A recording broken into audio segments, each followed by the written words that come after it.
Wisconsin Broadcasters Association Hall of Famer Bob Berry ruled Milwaukee's airwaves in the 60s and 70s. He spoke with countless musicians and celebrities over the years. Bob collected remarkable recordings of these encounters, which he's now sharing with the public. Here's Bob. Actor Tim Reid holds a ton of TV, movie, and series credits, including Matlock, Grey's Anatomy, and he starred as Downtown Brown in Simon & Simon. And he was DJ Venus Flytrap in WKRP in Cincinnati.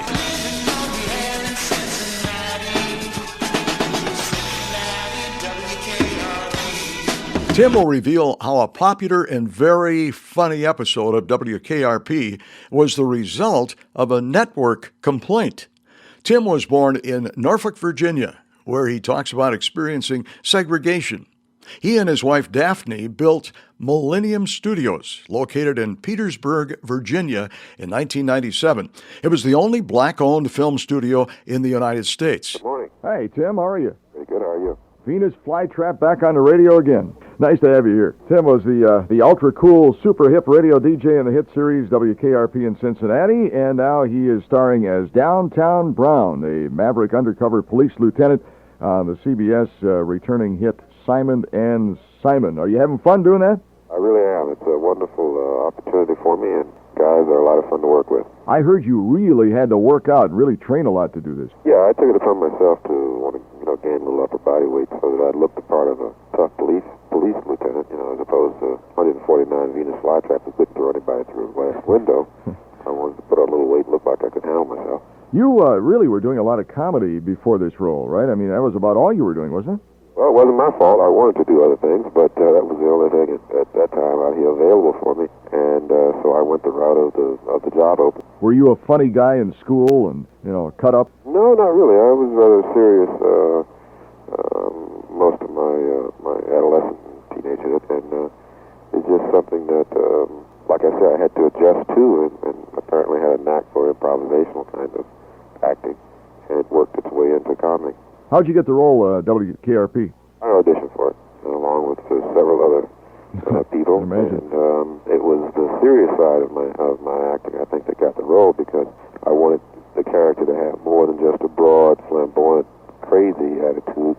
I wanted him to be sort of a serious person in the downside. I mean, in the show a sensitive side, and that seemed to be something that the producer, Hugh Wilson, was interested in as a possibility if the show went past the pilot stage, which it did. Really unusual. Tim and his wife, Daphne Maxwell, have worked together on WKRP, and they're also working together in Simon & Simon. That's correct. I know Tim Reid majored in business marketing and attained a BS degree at Norfolk State College. You just kind of let that go by the wayside, huh? Well, I used it for about 3 years when I graduated, BA in Business Administration and minor in Economics. I worked for E.I. DuPont for 3 years, and just that I just got bit by the acting bug and went in that direction. But I did use it and enjoyed it thoroughly. How did you go from that to acting?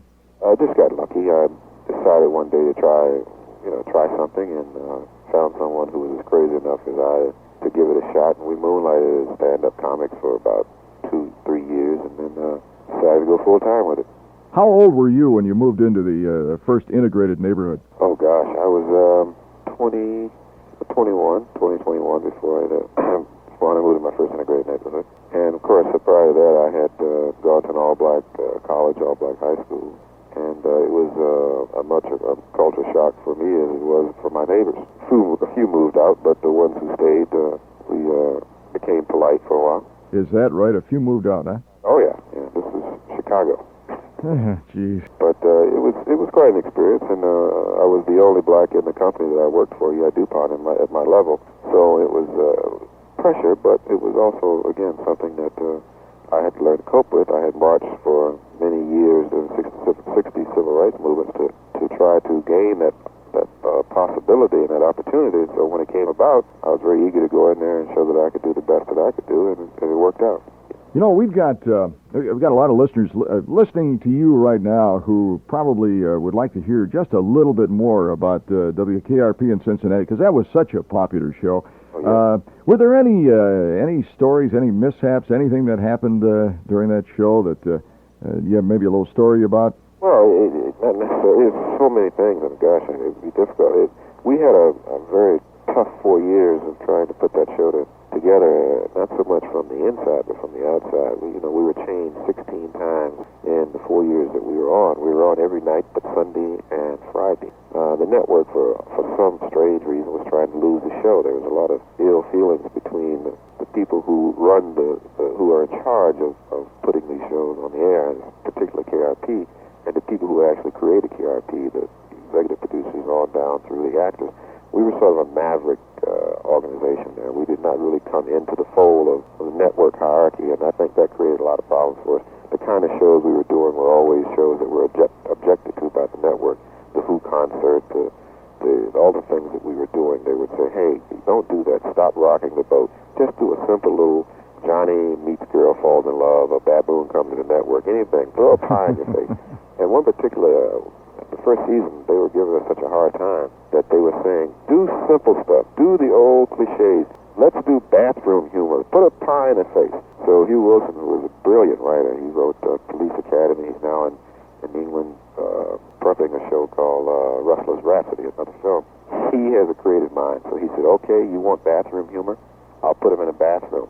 And he sat down and wrote one of the funniest shows we've ever done called The Fish Story, where you see people in a fish suit in the bathroom. You got people throwing paint in each other's face. He pulled out every cliche known to comedy and wrote it without any basic rhyme or reason into this episode. And we did it, and he didn't put his name on it. He created a fictitious name he was so embarrassed by it, called Raoul Plager. So he ran the episode, and that particular summer in reruns, he was at Harvard. He was at Harvard with his father-in-law walking down the halls, and some kids came out of one of the law places, one of the buildings or something, and they were laughing, and they were singing, "Did you see last night Johnny and so forth in the fish suit? That's the funniest show I've ever seen." And he was trying to hide from the show. He found himself, proudly sticking his chest out, going, "I wrote that at Harvard University." Man, that's a great story. You just never know where what's going to happen when you put these shows together. Isn't that something? That's wild. Tim, really a pleasure talking with you, and I wish you continued success on Simon and Simon. Thank you. I'm at WKRP in Cincinnati. Bob Berry. Thank you for listening to Bob Berry's Unearthed Interviews. Be sure to subscribe and rate our podcast on iTunes or wherever you find your podcasts. You can find all the episodes at WisconsinBroadcastingMuseum.org. Check out Bob Berry's book, Rock and Roll Radio Milwaukee. Book sale proceeds support Angels Kids Fund and Donate Like Wisconsin.